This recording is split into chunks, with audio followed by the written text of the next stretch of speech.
Welcome back to Dune Spice Wars, a fantastic blend of real-time and forex strategy. In this video, I'm going to teach you some very important tips and tricks, including basically how you can negate any attack against you and wipe out your opponent's army with not a single troop. We're also going to talk operations, diplomacy, and some specific tips and tricks for certain factions. Without any further ado, let's like the video, take our spice, and begin.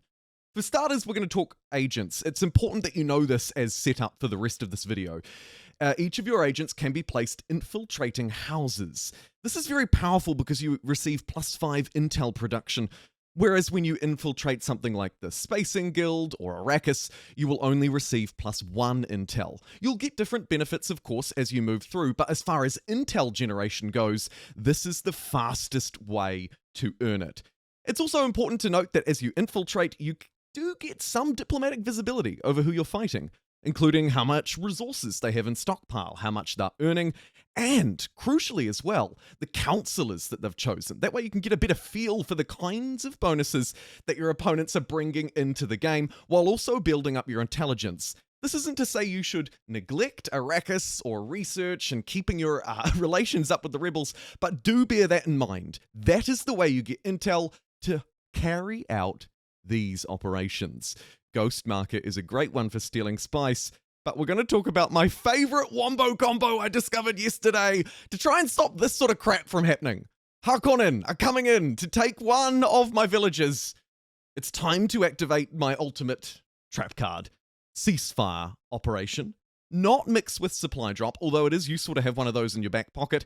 Here we're taking Ceasefire, which prevents battles in a region for 2 days. And crucially, we're combining it with this. Poison the reserves. Increases the supply drain and prevents army health regeneration for 2 days. Can you see where this is going? It's a combo of two very powerful operations combined with perhaps a little bit of a lackluster decision-making ability by the AI.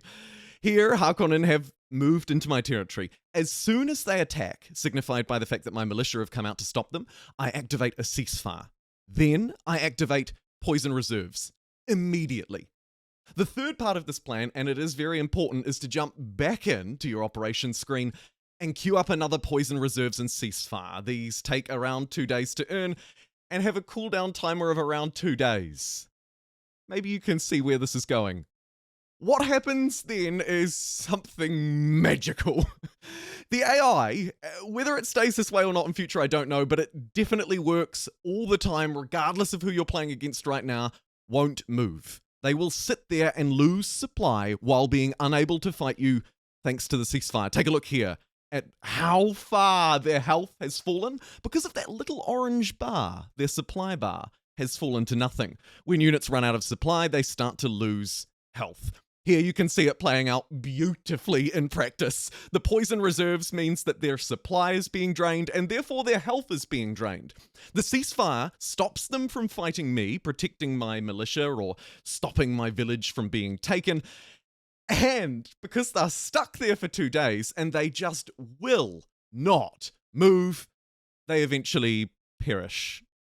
I've tried this many different times in many different games against all of the opponents, and it has worked every time. There are, of course, a few caveats around the edges. You might lose a unit or two, you may lose your militia, but this is a surefire way to protect one territory every day in-game, or every 2 days, I should say. The only way this doesn't really work is if you're being attacked on multiple fronts. However, because you don't need an army for this, you literally only need intelligence and a little bit of money to pull this off. You can keep your units elsewhere, therefore meaning you can defend on one front militarily, and on another front using your intel and operations. There are a few other operations that can be really helpful. Supply Drop can heal your units while you're taking away the supply from them. You could also look to enact some other operations, inciting a rebellion potentially in their territory, further weakening them and destabilizing them while you trap them. in the ultimate ceasefire bleeding trap. I'd love to hear your feedback on this one if you've tried it out yourself. I currently haven't found any issues with it. I suspect it's an AI issue though. This probably won't work in multiplayer, for example, because your opponent will just leave the territory. It really relies on the AI hanging around for literally no reason, starving themselves of supply as they go through. It's a very powerful ability, but it's not the only thing that I'm going to talk about in this video, but I did want to upfront it first and foremost, because my god is this strong. You'll see me use it again and again and again, and I'll probably make the most of it on future live streams as well. It is just that good and really cheap. I'm earning 40 intelligence at the moment per turn, and it costs 300 intel plus a little bit of money to prepare these. When I say per turn, of course, I mean per day. Apologies. Too many strategy games on the go at one time. Either way, it's cheap to earn, it's incredibly effective, and I'd encourage you to make the most of it wherever and always. Moving along now to a slightly different topic, let's talk about some specific abilities I've found very powerful for House Harkonnen. They have the Oppression ability and receive plus 5% village resource production per active militia. Combine this with Raban, you'll get an extra militia slot, and the Oppression ability will last an extra 5 seconds per militia. So you can get it by default in the beginning of the game, lasting an extra 20 seconds. Now, what does the ability actually do and how should you prepare for it? Well, it's most powerful in territories like this, that are producing spice, plastic, money, and interestingly also manpower. And I think this is one of the key tricks here. If your region isn't naturally producing a lot of manpower, of course you can build the recruitment office like I've done here to artificially create some extra manpower. We'll need manpower, of course, to fill our spice harvesters with extra crew, to train more units, and really, those are the two baseline functions that are incredibly important to Dune Spice Wars. Go through, use your Oppression ability, and triple the amount you're producing. It's powerful, of course, as well if you need to quickly surge your spice production to pay your taxes. All of the early game resources that you can funnel into it are very, very, very strong indeed. Take a look here. I'm earning 20 spice, 32 plastic, and 5 manpower thanks to my buildings. Once I use the Oppression ability, you'll see everything skyrocket upwards thanks to a layer of different abilities that I've already discussed. Basically, we're producing over 3 times as much of everything as we were.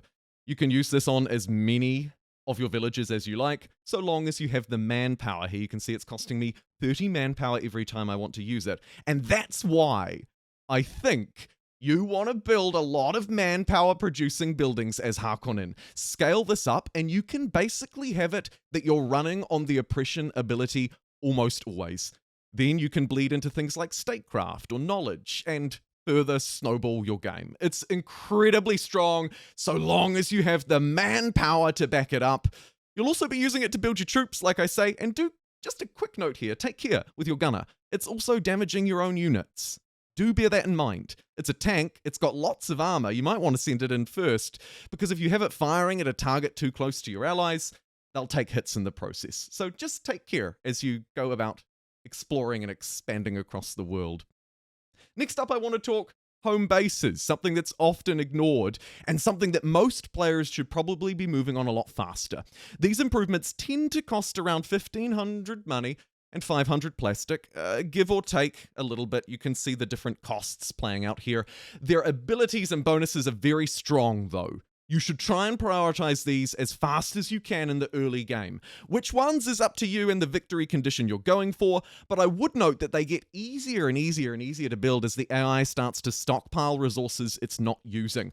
So build them fast in the early game, and then you shouldn't struggle in the late game to just keep filling it up using the AI's weird stockpiling of resources. And as I use my Fremen worms, vastly superior to airfields, to bring me closer to the enemy, I want to just touch on a couple of very important tips and tricks here at the end of the video, perhaps less sexy than the rest. Firstly, let's talk taxes. You'll need to pay your taxes to keep your authority high, to keep rebels at bay, and all sorts of other things, including your exchange rate. What you might not know is that just above the counter is your spice report. You can check into this, and in real time, down the bottom there, you can see current expected stocks for the next tax. You can change the slider in real time and see how this plays out, effectively making sure that you can always pay your taxes on time so long as you have the spice available, while making sure that you're exchanging as much as possible for extra solari, keeping you rich and your taxes or bribes paid. Last but certainly not least here, to round out the video, I would note that in Dune Spice Wars you can ally with the Sietches, and it's generally a great idea, particularly as the Fremen, to make the most of your leftover authority, but you could also choose to fight them. In this clip, I've done it on accident. Why you might want to do that, I don't fully know. Except for there are some events in game that require fights, that require military experience, and in general, of course, military experience and promotions are good for your units, providing you can keep them alive. Thank you very much for watching. I'll see you in the next Dune Spice Wars video. Take care, everybody.